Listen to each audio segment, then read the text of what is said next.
Good afternoon, good day, good night, my friends. This is Bottom Tier, a Flesh and Blood podcast. I am Greg. I am Matt. And we are super excited to be bringing you the second episode of the podcast, slightly delayed, unfortunately, from our planned release schedule. Friends, I have some terrible news. I got the plague. Oh, no. The plague? The plague. Oh, my goodness. One whole plague. One whole plague. It was not a great time. Did not have fun with that, Matt. Please, everybody out there, it's still going around. Stay safe. Yes, it's been kind of crazy because, I mean, it's still a real thing, and people are just going out there like crazy. But, hey, mask up as you go play some cards, all that type of stuff. It's a real thing. Exactly. But, hey, still, don't be afraid that much. Get out to your locals. Mask up, be safe, play some cards. All right, so let's plague. Jump right in, Matt. Let's talk about... I'm excited for this episode, Greg. Man, I am too. We actually planned it out this time. We have a much better idea of what we're doing. Yeah. We're not just, in a room talking to each other. Going off on tangents, looking like crazy people. Well, we're probably still going to go off on tangents. Perhaps, let's be real about it. So let's just jump into kind of our main topic for today. Flesh and Blood is a relatively new card game. Yeah, it's been around for a couple years. Yeah, it actually, it's very interesting you started with, I got the plague, or COVID, right? Because... Trying to avoid the demonetization. Yeah, right. Flesh and Blood actually ended up starting during the pandemic. Really the best time to launch a trading card game. I mean, in my absolutely, opinion. yeah. 100%. And so it's been really interesting, the story of Flesh and Blood, because it was meant to be a competitive game, and it is a competitive game, and it's been able to withstand that and be released during that time period and continue forward, even though people think sometimes that TCGs can't make it. So, right. Flesh and Blood is an amazing card game about heroes fighting to the death. Which really, who doesn't love a good hero fight, right? Right. I love it. You love it. The American public loves it. Dogs love it. Dogs love it. Cats love it. Birds love it. Yeah. Marmosets, ferrets. How many animals can we name? So to get us back on topic and away from that random tangent, let's talk about really, I guess, the foundational sort of question for any trading card game, and for us specifically here at Bottom Tier. How does one even get into this game? Exactly. Yeah. We all start somewhere, and that somewhere is usually the bottom tier. Yeah. As a result of that, I think it's really important that that as we start to actually get this podcast going, we talk about sort of where the game is right now, how accessible it is, and really just some good common sense techniques and advice on the prospective player who may see it in a local or hear about it online or message boards or whatnot, and think to themselves, oh, that's really cool. I wonder how I do this. Yeah. Let's answer that question. How do we do this? How do we get into it? And so, yes, there's a lot of ways, and I think what's really cool about Legend Studios is they have made it super easy and accessible for everybody to get into Flesh and Blood. Now, what I think is really neat is you and I have only been playing for about 2 months, and I think we got introduced the same way. I got introduced by a friend who said, hey, I'm playing this thing, and I said, hey, I will join you on this journey to help you become top tier, as I remain on the bottom. And then I really liked the game, and then I showed you, right? You did. Just stop by my office one day. Hey, Greg. There's a new card game, if you're into it. And it was fun, and we played a lot, and the way we really got started was, and I didn't even know about it, I started by buying a Blitz deck, which I think we could talk about as the first topic, is Legend Story Studios has created kind of quick starter decks to be able to play. So we have Blitz decks. The new set, Uprising, just came out a few weeks ago. I almost said months, but a few weeks ago. And Uprising has 2 Blitz decks for their new heroes, Fi and Dramai. And so you could actually go to your local game store, pick up a Blitz deck, have your buddy pick up a Blitz deck, and be able to play just straight from there. And it's only like $10 or $15 for these decks. Yeah. Some places may be a little more or less expensive depending on, the market and all that kind of stuff. But $10 to $15 as, to get not even a bad deck. It's not terrible. No. A lot of pre-cons are gimmicky or not put together particularly well because that sort of archetype, I think, relies more on rare or expensive cards. Yeah. But from what I've seen and from what I've experienced, because my first purchase was a Blitz deck as well. Yeah. The Blitz decks are actually perfectly usable, especially in a casual sort of environment. Yeah, absolutely. And so they balance those decks to be able to compete against each other. So if you pick up a Monarch Blitz deck and Uprising, you are going to be able to learn the basic functions of that hero and be able to do that. Now, the only thing that I think is bad about the Blitz deck is they don't really have instructions inside that deck. It's just a box that carries cards. And so in order to do that, you're going to go to the fabtcg.com, and there are rules on how to learn to play. Well, they give you a quick start guide in the box, don't they? Not in the Blitz decks. Really? Yeah, so not in the Blitz decks. Doesn't really give you a quick start guide. Yeah. So Uprising is a little bit better. They have like 2 cards that kind of explain what you're looking to do. Oh, nice. Okay. But if you want to learn more, they actually have good videos on their website and a quick like rule set to be able to print out or read right on there. But right next to that, you're going to see a little button that says Welcome IRA Deck. And this is something that I think Legend Studios does really well, is they want you to be able to play this game free of charge. And so you can actually go on there and print out an IRA deck that you can use on your own, but you can also go to your local LGS and ask, do you have any Welcome to IRA decks? And they usually do. And you have a free Blitz deck, or a little bit smaller. It's about 30 cards, the same as like a sealed format, to be able to play with Ira, the Crimson Haze, and kind of learn the basics of that ninja class. And just sort of play around with the rule set, learn how to start managing resources, and combo keyword is Ira, right? Yeah, combo keyword. Yeah. It was very confusing the first time we saw the combo, but they did have a little thing that kind of show you where to put your equipment, all that type of stuff. There's a little how to do card in there. But I do think it is important to do the... I think the biggest way to do it is to be able to watch a video and see someone else be able to play. A little bit of research will take you a very long way. Mm-hmm. So those Blitz decks are a great starter point. I really enjoy those, and the Welcome to Ira deck is an excellent starter point too. But I think what everyone loves to do, and what everyone thinks about TCG, and like what kind of got my friends interested, is there's a craze going on online just watching people open booster packs. Booster packs, booster boxes. Searching for the cool stuff, right? And so you can buy a booster pack, or you could buy a whole box and just build a deck from there too. Yes, you can. I've done that before. I picked up a box of Monarch, and literally I built 2 decks out of that box. Yeah. It gives you enough cards to be able to build like a quick little Blitz or even commoner deck, which we'll talk about in a second, to be able to kind of learn to play that hero as well. And instead of paying $15 for that, you're paying $80 for a box, but you'll probably get a taste of every hero and be able to see that too. And then, especially if you start getting really into it, it allows you some of that flexibility to then go back and try some different strategies. Yeah. With your pre-constructed decks, or with just buying a couple of packs, you end up with a handful of cards that kind of lock you in, I feel like, to a certain sort of strategy. But one of the beautiful things about this particular game is that each hero has a couple of different viable roles and techniques that you can apply to the hero and the deck in order to don't hit your mic, Greg.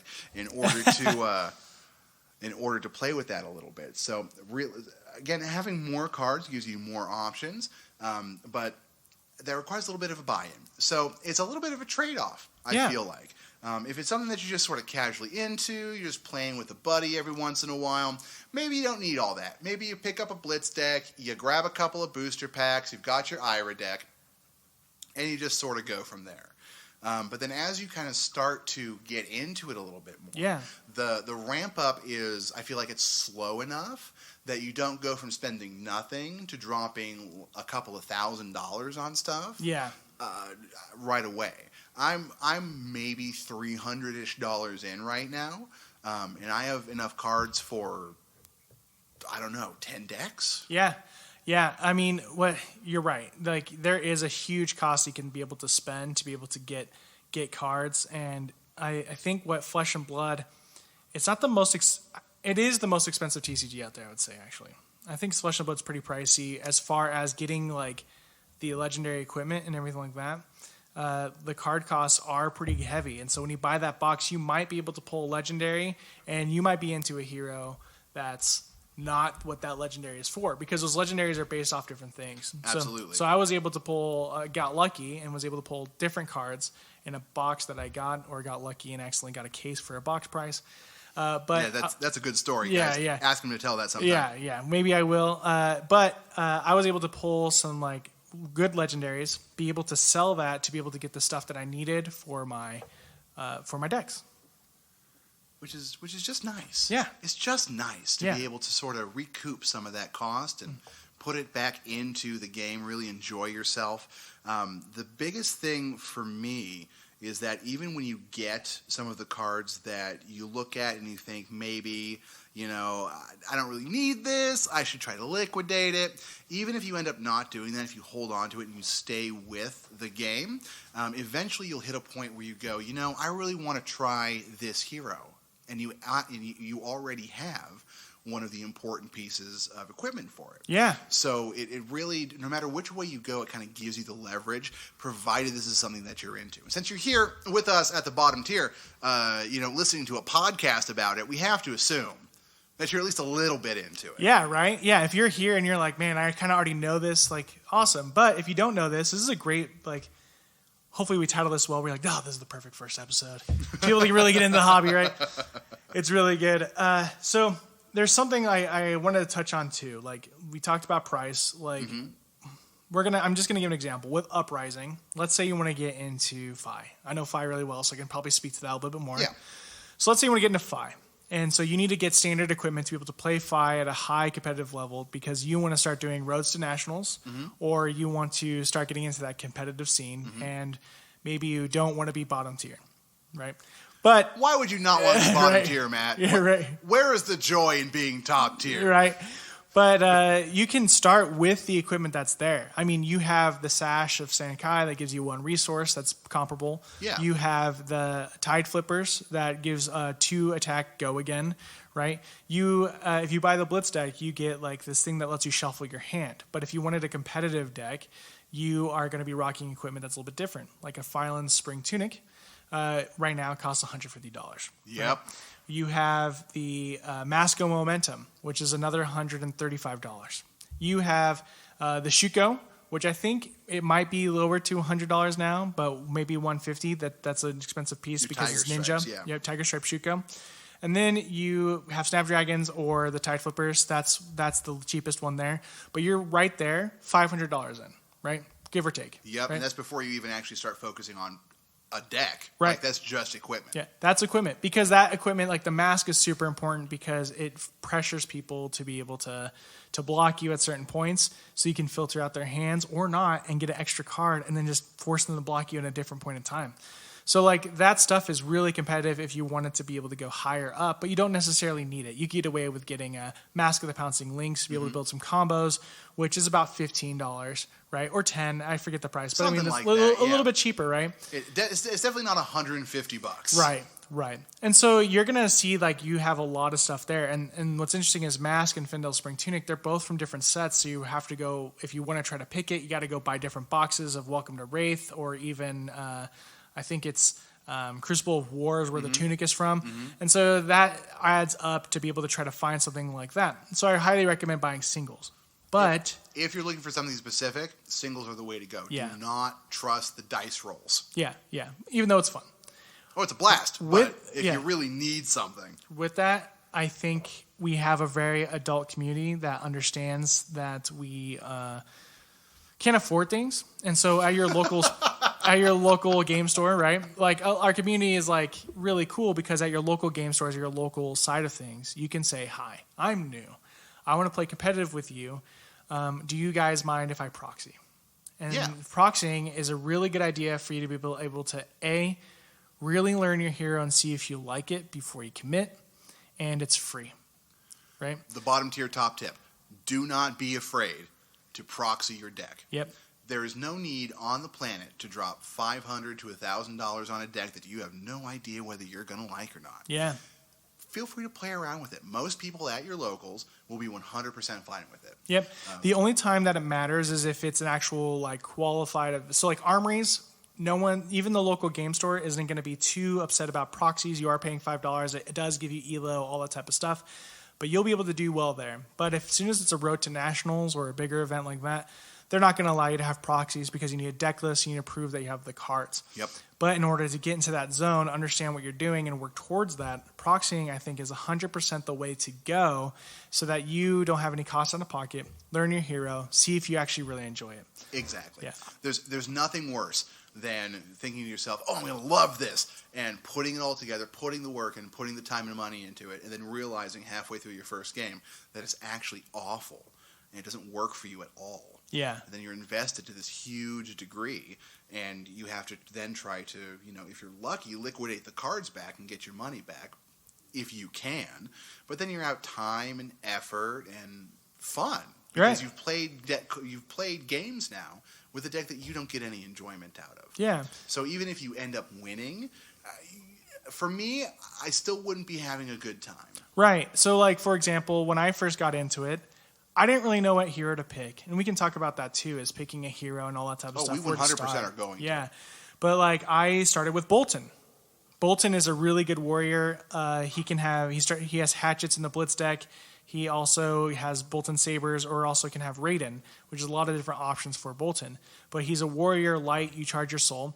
That was the deck that my friend said, hey, you should get that. It's really easy barrier to entry, all that stuff. But I played it, got cards for it, did all this stuff. I was like, I'm going to just stick with Bolton.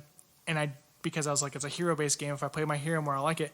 And as I kept playing, I was like, I'm not really enjoying this. I ended up falling more towards like Blitz and like making a KO deck because it's chaotic and weird. Yep. And doing all that type of stuff. But like Bolton wasn't like my favorite thing in the world.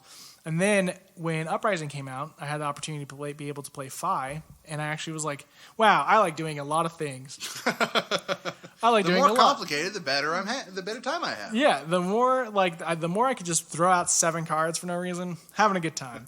So like now I'm building Fi, and it's the most excited I've been on deck building. Like I just was like, I'm going to spend extra $100 on the cold foil Fi. Absolutely, Why not? Let's go. Yeah.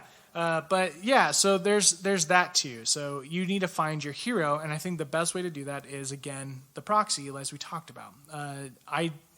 When the meta was coming up, I built a proxy Lexi deck. Mm-hmm. I built a proxy. I think I did like a proxy Oldham deck because I wanted to learn like what Oldham was all about, and it just helped me understand the hero more and what I like, what I dislike, how I could go around it, how I could learn it, all that type of stuff.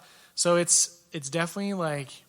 It's one of those things where I think, like, as human beings, we look at the advice and go, it's like getting into Dungeons & Dragons. I can speak to this. You get into Dungeons & Dragons, everyone goes, you should play the module instead of homebrew your entire world. Every time. And you're like, you're killing my joy. And then you go and homebrew your entire world, and you're like, oh my gosh, I haven't even played one session yet, and I've spent 34 hours to be able to write this novel that horribly complex. How do I balance these stat blocks? And it was like, oh my gosh, my players, I did all this prep work, and they only went to this one place.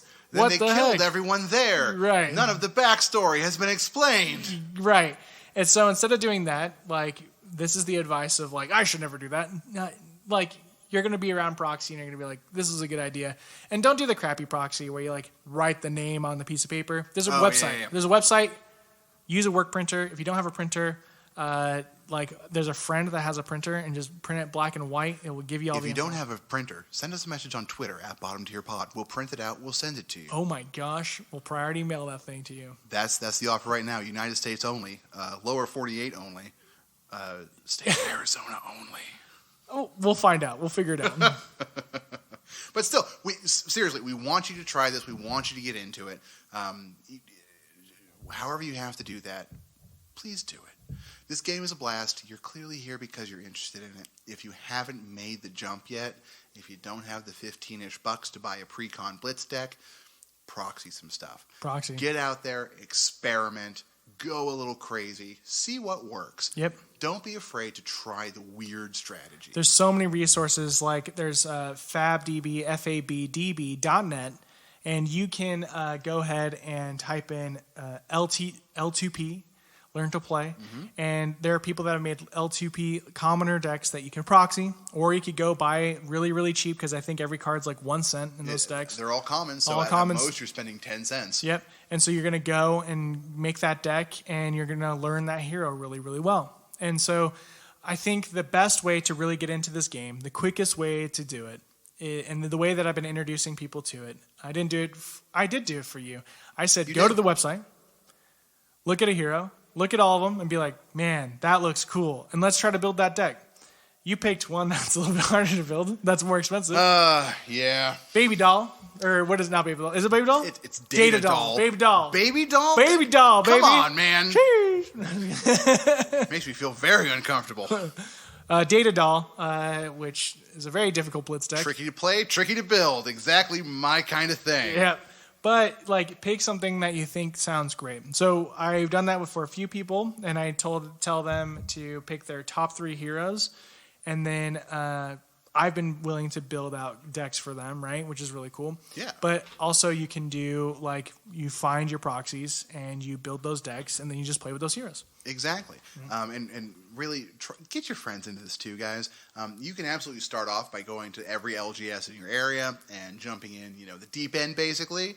But really, I don't recommend it. Matt, do you recommend that sort of thing? No, because you're going to get a little irritated because everyone's been playing it for a while. Exactly. You're just going to get your butt kicked the entire time. So find a buddy, talk to a sibling, a significant other, go out on the street and ask one of the hobos. Yeah, Here's $20. Let's play a card game. Oh my gosh, you're solving the job crisis in America and exactly playing a great game. We're creating new industries here, Matt. Yeah, the card playing best friend industry. Yeah, absolutely. So to kind of piggyback off of what we're talking about there about ease of access to the game, things like finding what works for you while still sort of following some of the general wisdom in the community. Let's talk about who do you think are some of the easier heroes to get into? Because at this point we have a bunch of different heroes. Yeah. Some of them are very niche, and some of them are very obvious but trickier to play. Yeah. So if you were talking to a complete newcomer right now, if they were sold on playing the game and they asked you, what do you think I should start with playing? What hero? What would you tell them? That's a really good question because there's a lot of elements in everything. But I think that the easiest heroes to play are from the pack Welcome to Wraith. I would tend to agree with that. And so the reason being is because it doesn't mix up new things to do. Because there's extra mechanics in Tales of Aria and Monarch. They add light and dark in Monarch. They add Shadow. The elements, or Shadow, sorry. The elements in Welcome to Aria, and what is it called? Tales of Aria. Tales of Aria. There you go. Welcome to Aria, Tales of Aria. Blah, blah, blah. But they're doable too. So I think your best bet, literally, they did that classic battles set, which is another great way to get into the game because it actually has a playmat for you to play. And it's a little on the expensive side. $50 entry, but 2 decks. It is 2 decks. You got some good cards in there. Cold foils too, like you get the whole experience. But $50 gets you that. But playing Dorinthia and Reinar, I think, were very purposeful for that because those are some of the most basic, but also have like a little bit complexity and trickness to them as well. I don't know that I would call them basic. I think straightforward is a better way to put it. Reinar, your typical brute, hit it hard and then intimidate. Yeah, exactly. Just get rid of the cards, hit the opposing hero. You're good to go. Yep. And then Dory is a little bit more complicated in that you kind of have to work the weapon count a little bit. Yep. But still very straightforward because that's mostly what you're doing. You're mostly supporting those sword attacks. Yep. When you start getting, I feel like, into some of the later heroes, especially in Tales of Aria, where the elements start coming into it, and you're doing fusions, and you have 4 different card types in your deck, and all that kind of stuff. I feel like that is a little overwhelming. Yeah. The first deck that I picked up was a pre-constructed Blitz deck for Chain. And Chain is... Man, Chain is great. I love Chain. I got very lucky and I found a hero right off the bat that I really vibed with. But Chain requires that you do a lot. You have to activate his ability basically every turn in order to get the effect that you need for the cards. You have to know in what order to play the cards to get the effects that you need in order to activate other effects of the cards. Yep. And then you end up banishing a bunch of cards every turn as you activate his hero effect, which results in both having to play both from your hand and from basically a discard pile. And you have to keep track of the Blood Debt, which if we're unaware, if there aren't any Chain players in the audience, when certain Shadow or Runeblade, or I think it's just Shadow and Shadow Runeblade, cards are in the banish zone, they incur a Blood Debt, which does damage to you if they're in the banish zone at the end of your turn. So after a couple of turns, if you don't clear out your banish zone, you end up taking 5 or 6 damage. Right. And especially in Blitz, that's most of your life. Like, you're taking huge percentages of damage there. Whereas, something like Rhinar, like, here's a buff card. We're going to swing with a tree. We're going to put something in the arsenal, and we're going to draw. Yeah, I agree with you. Like, if you didn't hear like what Greg was saying completely, like, because it was just like that was a lot. That's exactly how you feel as you pick up one of those more complicated heroes. But with Dory, it's just focus on playing your sword, and all the cards in your hand are going to affect that sword to be able to hit, right? And then you go forward. Rhinar, I have a card that hits you for this. I'm going to intimidate a card from your hand to be able to go from there. I feel like it's very basic, rudimentary, still has that flesh and blood feel, and it's a pretty epic battle between those two. So I think though, there are easy heroes in every set. Like, if you don't want to play a Brute and you don't want to play Dorinthia, you could have an easy hero from every set that's good to pick up and be able to go. And so, like, not only is I feel like those are great, but in Crucible, like, I think Warrior is a great class in general. Right now, you have Dory, you have Kasai, and Bolton, I believe, are the 3 Warriors. I don't think I'm missing any. No, that sounds right. Bolton, I would argue, is the easiest hero in Monarch to learn because, again, you're just focused on playing some cards that are light, where it's like, you attack, and you get go again, and now I'm going to attack you with my weapon, right? I'm going to charge my soul. Charging your soul is a little bit weird, but it explains it on the card. You put a card into your soul, and then it activates and gets go as again, and then you go again. And so that's really easy. I think Bolton's the easiest for that set. I think for Crucible War, if you decide to buy booster packs, again, you can't go wrong with Kasai or anything like that.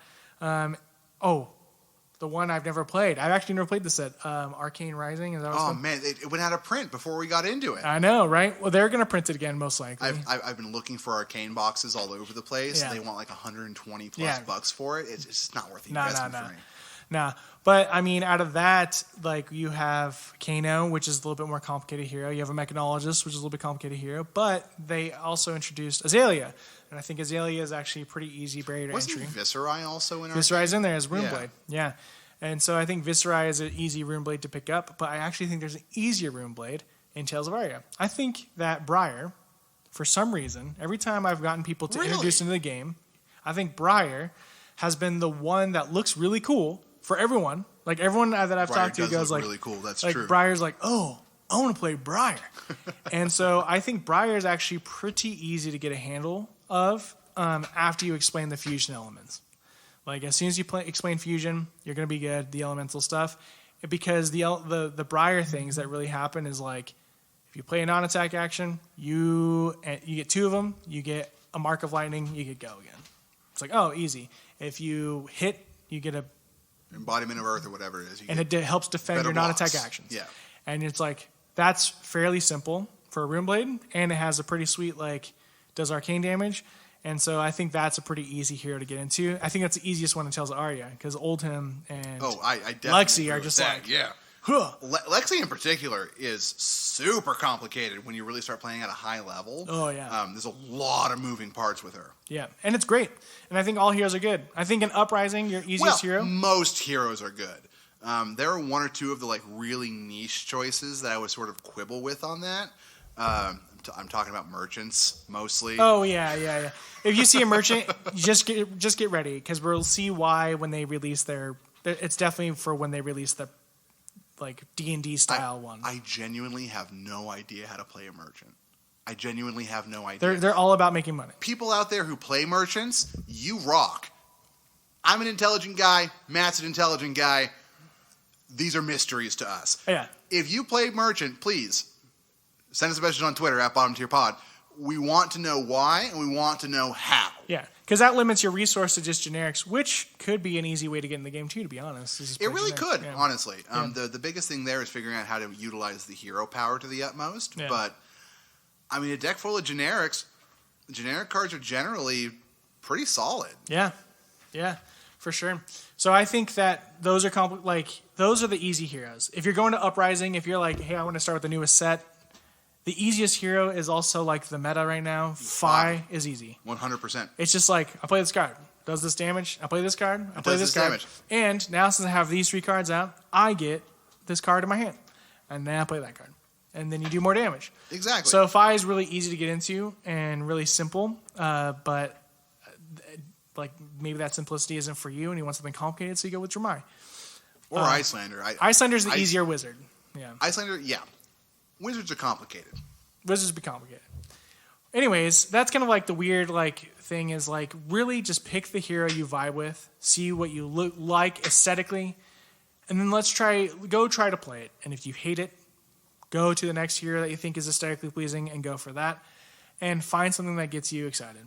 Because ultimately, at the end of the day, you're playing a game, and games are meant to be able to help you have fun and alleviate stress, and also make you think a little bit too. Like if you play sports ball, yeah, you know, I love sports. If you play any sports ball game, like you're having fun, but you also have to think about like, oh, if I stand here, I defend a little bit better, all that type of stuff. You're playing exactly. basketball, The tactics and the strategy become a part of the fun. Yeah. The mental stimulation is really the biggest part of it. Along with, of course, being able to enjoy the cool art and the camaraderie with your friends in the community. The art's gorgeous, right? Art's so and just generally having a good time, which really exactly like you said, Matt. It is ultimately a game. Yeah. And even if you're at the very tippy top of the top tier, if you're not having fun, what are you doing? I mean, I respect the competitive scene. 100%. I respect the people that are just there to like this is a new game. I'm going to win the cash prizes. Yeah. You know? I respect that. You probably play Prism. That's cool. I respect that. Well, since you can't play Strabo or Chain anymore. Yeah. So you're probably playing Prism. So whatever, man. So whatever, man. Live your life. Live bold. Live free. Yep. Good discussion, Matt. I feel like for our first kind of dive into a particular topic that wasn't all just us, sort of free-forming it. I feel like that was pretty good. That was a more organized part of it, but that's not the only segment we have. It is not at all the only segment. So let's go ahead and let's transition into our next part, friends. Oh, should we do like a lessons learned? I don't know. Oh yeah, no, we really need like a little intro sting that we play. Yeah. Lessons learned. Do we have like a soundboard we could program some stuff into? I will in the future. We got something. In the future, yeah, once once some of that money starts rolling in again. Yeah, right now you guys should really see the setup because it's a different studio. The sound quality might be different. Day 2 of the podcast. Day 2 of the podcast. We've downgraded to a folding table and normal microphones. And you know what? Hey. It's cool. It's whatever, man. It's lessons learned. Lessons learned. Let's talk, Matt. Let's talk about what we've learned in the game recently. I think a lesson that I have learned is, man, this is a tough question. Like I know it's coming, but I didn't prep for it. So the lesson that I learned in this game is like when as we mentioned before, I think I've already mentioned it, is put in more reps. Just keep putting in reps of the hero. Going for it. Because you start learning the minutia of things, and you start, as you do more reps, learning kind of where to block. And I think blocking is a valuable lesson you need to know of when to block and how to block and how to do all that type of stuff. It's kind of tricky, right? That's sort of like pro-conning in your head, especially when you start doing like events and things. You end up moving a little faster because you are actually on, a stopwatch, basically. You're on a timer. So you have to very quickly be able to tell, okay, I have 4 cards in hand. They're attacking me for 6 damage. I can block the 6 with these 2 cards, but do I need that for the next turn? Yep. What do they have in their arsenal? What kind of equipment are they going to pop and, completely wreck my day on? Yeah. It can get very complicated very quickly. So I'm 100% with you. Blocking is very simple to like wrap your head around the concept of it, but it's difficult to actually nail down the execution. And that's the big thing is like playing Fi a lot. Like if I block, am I able to do something cool with 3 cards? Is like the question I have to ask myself. Yeah. If I block with 1 card. Or is it like, man, these cards aren't very good for what I need to do with what's about to be coming at me? Is it worth, because sometimes with Fire, you're just like, I'm just going to take all the damage you're throwing at me so I can play. Yeah, exactly. And just get that 10 card chain. Maybe this hand isn't as good, so I'm just going to demolish my entire hand and block everything so that I could be able to just draw 4 new cards and then take the damage this round and then play. And that has saved me some games. Like, it's like, oh, I have a big turn. They're just like, oh, I'm doing all this cool stuff. But then they draw a bad hand, and then you were able to kind of have... They can't do anything. The heart of the cards on your side, Makes him rest in peace, that guy, by the way. Right. Yeah. Kazuki Takahashi, everybody. Pour one out. Yeah. But, I mean, that's it. Block. Learn to block. The biggest thing for me right now is remembering to utilize my equipment properly. I get so, like, in the middle, like, early in the game, I'm pretty good about it. Yeah. I can kind of make it work. I'm sort of cognizant, I guess, of the entire field. But as things go and I start feeling that pressure a little bit, I, like, hyper-focus on just what's, like, in my hand, or if I'm playing, like, chain, which I do casually. Yep. What's in the banish zone, and, like, managing resources and weapon attacks and all that kind of thing. And I completely forget that I haven't, used my chest armor this turn. Or I haven't, used the stubby hammers and got the little bit of a bonus on my low-level attacks. So for me, like, that's the biggest thing that I'm working on right now, is just remember to really take advantage of everything that my deck has to offer. Yeah. Because I sat down and I built this deck, right? I had a strategy in mind. Everything's in there for, a purpose. Yeah. And not utilizing it to its fullest potential, costs you games. It costs you fun. It costs you time. Yeah, it really does. And, like, especially with some of the legendary equipment, they're going to require more paying attention. So when I wasn't used to having a tunic, that was my downfall. Like, when I went and played competitive, I just kept forgetting to mark up my tunic counter at the beginning of every turn, which is the only time I can really count up the counter. And I was like, crap. Like, I just remember, like, every time, like, I did my turn, like, why do I even have this if I'm forgot not the going to tunic, use it? forgot the tunic, right? Yep. I might as well have the other thing there so I could block. So you actually do something with it, yeah. So, like, remember that. But once I remembered tunic, it was like, man, this game's totally different. And, like, I was able to pull something off that typically I wouldn't be able to do without the tunic, right? So you remember that equipment. That's a good lesson. It's like Flesh and Blood is, at least as far as I'm aware, sort of unique in the fact that it's not all about just draws and, like, resource management and playing cards from your hand. You have these sort of static or situational effects on the field just as a matter of course. Mm-hmm. If you take, like, Magic the Gathering, for example, you draw your hand, you have some mana management, and you have the stuff that you can play. Yeah. But unless you're doing something with, planeswalkers and stuff, you're not really managing a hero. And even if you are playing with a planeswalker or something in any of those formats or deck strategies, it's just the planeswalker. You manipulate your counters, but you don't have to keep track of, what the head equipment does. Yep. And is it the right time to use the leg equipment? And have I done what I need to do in order to use the weapon to its fullest extent? So it really, like, even at a very basic level, it can be a very complicated game. Oh yeah, for sure. Before you even start looking at things like block effects and the pros and cons of that, or do I use my entire hand and have no arsenal, or do I hold a card back, do a little less damage this turn, and build something up for the next turn? Figuring out the synergies and the timings is really the biggest, like, that. If you're going to learn this game, the timings, I feel like, are the most important. It's really important in learning, like, when you build your deck, you run reps. Like, just run reps, because you're going to get so familiar with the cards you put in there, and you're going to be able to find a way to go over it and pay attention to what makes you feel bad at the end of the day. Like, if you are drawing a card every time, you just go, ugh. You probably shouldn't have that card in your deck, Like, there's a reason why it keeps you going, when you get that card in your hand. Absolutely. It's because, like, it just doesn't flow right. So, like, if you just feel great about every card and you're able to, like, what can I do here? Like, this isn't the most optimal, but I like all these cards. Let me see what I can work with this. Like, that's a different feeling than just going, Right, exactly. And one of the benefits, especially in this game, of playing kind of against what everybody expects, is that a lot of decks, especially once you start getting into events and things, are really geared towards what, quote-unquote, everybody is playing. So if you come in with some random off-the-wall strat, the person you're playing against may or may not be able to actually deal with that. Yeah. Which can create some really interesting games. Yeah, and that's what just puts you on the bottom tier. I'm just kidding. That most of the time, you're not going to win anything, but you're going to have a good time not winning. Yeah, right. And really, that's what we're here for. So, Matt, it's been a couple of weeks since we did this. It's been a couple of weeks since we've seen one another. Yeah. What are you running right now? What? Fi, of course. Yeah, I'm running Fi.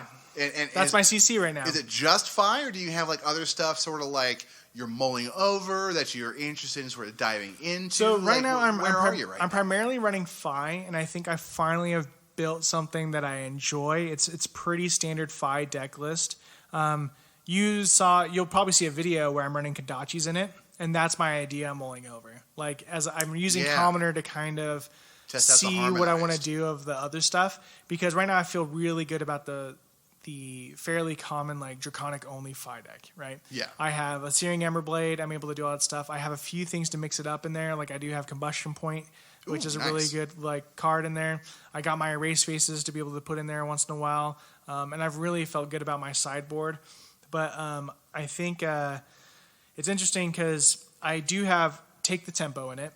I think I saw a few deck lists be able to include it, but I decided to put Take the Tempo in just kind of on my own, which I was like super stoked on. Like, I'm going away from what I normally do is because it does 5 damage, and if it hits, it banishes a card, and I can play it at the end of my next round. And so I like playing that card to really push people if they really do indeed want to block me. Because it's only like if you've hit 3 times before, right? Mm-hmm. And so like if I throw that out there and they've blocked for Mask of Momentum on like 2 slot, then I can't really play it and it won't do anything for me.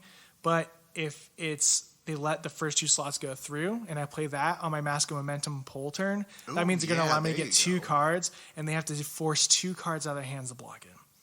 And so I've been really like focused on like utilizing that, giving it And just going keeping the pressure up as much as possible. Yep. And so that's the type of synergy I'm going for with that. That's one of the like card inputs I'm really proud of, and the deck's working out really well. Been able to win probably half my games. Nice. But like, man, when people are like, I played a tournament where it's like, hey, you could win some money here. And I was like, cool. Let's go. Yeah, I was like, yeah. And man, people were like, oh, I'm just going to bring this classic deck that I've mastered. And it was just like, oh crap. I'm in a league, I'm in a whole nother league. Somebody hold my hand. I'm scared. But it was good. Like, I think people who think Phi can get really stilled by Icelander now are wrong. Like, I think that Icelander. Tell us how you really feel, man. I think Icelander is actually really easy to beat with Phi, which is really interesting because like That is interesting. I would rather skip my whole turn and let you just like Wail on you. do your little arsenal, right, and pass for me to have another like go at it and get rid of those frostbites. Like if you give me 3 frostbites, probably not gonna play that turn. Probably just be like, cool. If I have 2 blue cards in my hands, I'd be able to play something. Yeah. But if I have red cards, I'll just pass, let you go, and then because I'm banking on you forgetting that you don't have go again, and I'm banking on you forgetting that you have an instant that's on your turn, and I'm banking on you forget like the max input is really like 8 damage that like Icelander's gonna do to me on a given turn on my turn, right? Yeah. And on their turn, it's like, So I think Phi could be Icelander. I don't think Icelander's gonna really be. Yeah. Anyway, sorry, I was ranting on that one. No, you're That's totally good. That's what why the new we're decks here, are. Matt, to Yeah. talk about Yeah, these things that's and a really new deck. explore But it a yeah, little bit. I think that's the kind of like what I'm excited about is Phi. The other thing that I'm excited about is like I really love Uprising. I love the art of Uprising. Oh, God. So- Uprising is gorgeous, right? So I think the next deck I'm going to build will be another Uprising deck, and I think I'll build Dramai out for CC. And I'm working on a Dromai CC right Yeah. now, actually. Yeah. Got my first Uprising box a week or so ago, I guess. Mm-hmm. Shout outs to my buddy Matt for dropping it off while I had the vid. at the Roni. Oh, good times. But so open it up. I got a bunch of dragons, and I'm really happy about that because I'm an old school fantasy guy, And dragons are cool. and dragons are cool. Yeah. So I'm super excited to get into Dromai. I'm trying to build out a Briar deck. Oh, 'Cause nice. I really enjoy Rune Blades, just kind of as a general sort of class, and Viscerai, of course. Oh yeah, breaking news. Viscerai is cool. I guess. Apparently the best ever, which I've never played him, so I have no ability to comment on this. It was really funny. We All had- over the place, apparently. Shout out to Arizona community because it was really funny. We were all Shout out to Arizona Flesh and Blood, guys. You guys rock. because it was just funny to watch the Discord be like, oh, Viscerai won a Road to Nationals. Actually, 2 Viscerais won Road to Nationals, and then everybody jumped off of whatever deck they were making. just Like started. we had a great mosh posh. Like it was great. was I was so super excited. It diverse, was like, yeah. oh, I'm building Icelander. Oh, I'm building Briar. Oh, I got a Dramai over here. Oh, I got like somebody was like, I'm building Dash. Like people were going Right? different. We had Lexi's and the whole nine. Rubbers man. was like, oh yeah, Everybody. Bolton. I'm gonna run Bolton. Yeah. Which was crazy. And then all of a sudden I was like, Viscerai! And literally like everyone is just running a Viscerai CC deck, and you're like, all right, that's so cool. Yeah, Pumped to great see it. guys, very good. Yeah. But so yeah, I'm looking at Briar. I like Rune Blades. I have to buy some Arya cards because I have never bought any Arya cards, so I don't even have a Briar. But I'll hook you up after this. Appreciate that, man. But she looks really interesting. I love the 2 tokens that she generates. Yeah. I love the elements that she uses, earth and lightning. So I think it's going to be really fun. Whether or not it's going to perform well, who knows? But I think I'm going to have a really good time doing it. Yeah. Briar's great. Like, Briar's doing really well right now. And her weapon is the best. By and far the best Runeblade weapon. Rosetta Thorn, everybody. Bottom tier, top tip. If you're playing a Runeblade, get a Rosetta Thorn. Yeah, until they make the next, cool thing, right? Right, exactly. Which will be the next set, which will, you know. And we got to talk about, I don't know if we have news in here, but we do have to talk about Dynasty. But with that, I think those are really good options, and those are fun decks to be able to build. And let's get you some stuff for Briar. So, right? Yeah. We're going to figure this out. All right, so you brought it up just now, Matt. Let's talk about the news / current events is what I have it on here as. We really need to standardize these topics. What do you mean? We need to know what we're saying before we say it. Yeah. Yeah. Yeah, okay. More planning. We just need to plan this better, Well, I think. so current events. I'll start. I think we're a little outdated on this, so we don't need to talk about too much going on for, we might have talked about ban lists for Crown of Seeds and all that stuff, which is a while ago. I think you had COVID during that time. Yeah, I've been sick for a couple weeks, yeah. But with that, there was a cool interview on the Instant Speed podcast with James White, the creator of Flesh and Blood. Very nice. And he name-dropped the next set, which was Dynasty. Ooh. Yep. And then he went on to another YouTube channel. Don't have the name in front of me, but look it up. It's this James White interview. And he said, I think I promised I would give you spoilers this time, right? So he dropped 2 huge informations. I haven't heard this. All right. Oh, wow, cool. He dropped that there will be a new playable class in the next set. Oh, man. Okay. One that has already been mentioned. So there's Cleric, there's Assassin, and there's a couple more. People are thinking it's more on the Assassin realm of, Alchemist, and I think something else. Yep. That could be interesting. Oh, and Bard. We haven't seen Bard technically. Okay, yeah, Bards. Fine. Cool, but whatever. those are kind of the 4, and people are like, ooh, it's going to be one of these. Yeah. I think there's a Paladin too, something like that. Okay. So we have some ideas. We're getting a new class. He also dropped that the Emperor of Walkai will be playable in the next set. Oh, man. That's going to be good. I went and read the lore about Walkai because I was like, what is the Emperor? Who is it? Does it say? Everybody, does it name drop? Check out the lore for this game. The lore is ridiculously good. And this might be breaking news. I don't know if people put 2 and 2 together. I don't know if another podcast has talked about this, but it distinctly says that the king or whatever of the Emperor of Walkai is a powerful wizard. So we're getting another wizard in the way of magics. You potentially heard it here, folks. Yep. First, folks. So we're getting someone that does magics, and I also think because this is another Everfest type thing, because it's not quite a draft set, this could be the Starvo effect, but with Kano. Kano could be the Emperor, and we just don't know that. And he's the Emperor. That would be really, but both from a lore perspective and from a mechanics perspective, that could be really interesting. Yeah. So he would be obviously this set's continuing the storyline. So we're going to see Draconic cards again. We might see some more elemental cards, and we might see some light and shadow cards. But I think it's going to be more on the Draconic way still, because they kind of do supplements to kind of match the last set that came out, right? Mm-hmm. And so I think we're going to see the wizard be a Draconic wizard, and that will be really interesting to be able to see. Oh, yeah, that would be super fun. Add a lot of stuff to the cards. So, yeah. So there you go. That's super exciting. See, you get first. Sick for a minute, and you lose track of everything that's important to you. That's fantastic. Yeah. Oh, man. Yeah. With that, the other news is Road to Nationals happening right now. Road to Nationals, guys. If you're feeling brave, get on out there.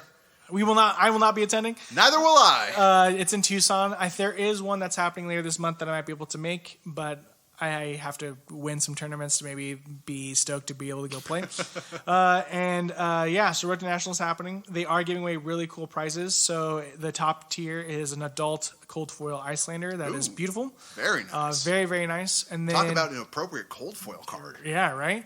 And then they also, first and second, will both get either a Dramai or a Phi. First place picks which they want. Second place will get the one that's left over. Nice. Top 8 will just get a random Dramai or Phi cold foil. They are pretty, and I bought one, and they're great because I didn't know I would ever be able to get one. So they are fantastic. Highly recommend. Totally worth the money. Road, then well, I don't know. I don't know. How much did you actually pay for that? Yeah. Okay, you heard it here, everybody. It's so much money, it's impolite to talk about. No, you know what? I did pay over $100, and that is as much as I will say. It wasn't. It was like in the middle. It was like, I think it was 140. Or nope, it was higher. I don't remember. I did it, and I just did not lick my bank account. Just pulled the string and called it good. Yep. I also bought the Cold Fire Searing Emberblade. Got that for cheaper, so we're good. This is another bottom tier top tip, everybody. Don't do this. Treat yourself. Don't do what I did. Treat yourself. Also, don't do what I did. But not like that. Is it worth it? No. Was it cool? Yes. Sometimes being cool is worth it. Yeah.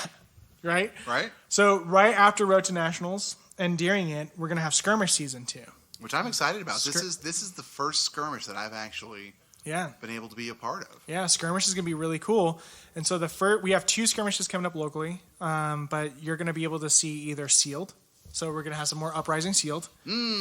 Tasty. Lots more Phis. Lots more Phis. Phis for days. Yep. And then also, it could be Blitz. So Blitz is coming back for a short moment. I'm really excited with the possibility that it's Blitz. I really enjoy Blitz for the most part. Yeah. I know that that's kind of not the most popular opinion in the community. Most people seem to prefer CC.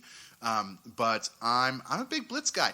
I like playing multiple games at a time. Yeah. And that's really difficult with CC because CC takes so long to get through one. Yeah. So you Blitz about half the time, half an hour or so. You can get a couple 3 games in. That really works for me. Yeah, Blitz is great, and so I'm excited to see what that new format looks like because Viscera is out of it. We didn't really have very many in our local community, but for Blitz, like I want to be able to keep playing Ninja because I have some cards, right? I want to play in that category, so I'm probably going to be trying to run an Ira deck for Blitz this season. You know what? I was thinking about putting together an actual Ira deck too. Yeah. Like with the new Ninja support and everything and Uprising, I think that, if you're lucky enough to get one of the welcome decks, that she could take off a little bit. Oh, yeah. I don't think we're talking top tier. But it could be. Ira does have points. It could be. Ira does have points. It could be. I don't think it's going to be top tier, but nice solid mid tier. Love it. And you're having a good time. Yep. So that's it. Like that's the news right now. Skirmish season's coming up. The playmats are amazing. You get a Phoenix Flame, which I definitely need, or the dragon, Aether Ashwing. There you go. They also said for the mats, like, sometimes the Aether Ashwing will look a little bit different on the playmat. So you can get the Marvel Aether Ashwing art that's dark. Man! If your local game store got lucky to get one. Oh, so man. That's cool. Time to call every local and ask them. And try to get that. Or pay a premium for it. Or pay a bunch online, yeah. But, I mean, that's exciting. And then, of course, they're going to be giving away, like, the cold foil, like, the top things are going to be cold foil Phi and Dramais, but that's young heroes. So you get some cold foil young heroes. Nice. Okay. So why spend money for that? Maybe. Most likely. No, I have the hollow from the Blitz deck. It looks really good. So that's about it. That's kind of what we're looking forward in news. Again, Viscerai's top tier. Prism's almost living legend. So Prism is almost living legend, isn't she? She's right there. Yeah. So if a lot of people really play Prism and get Prism living legend, then the only illusionist will be Dramai. That's going to end up being a really interesting, like, inaugural Living Legend sort of tier. Like, if they start doing, like, events and stuff where Living Legend is an option. Yeah.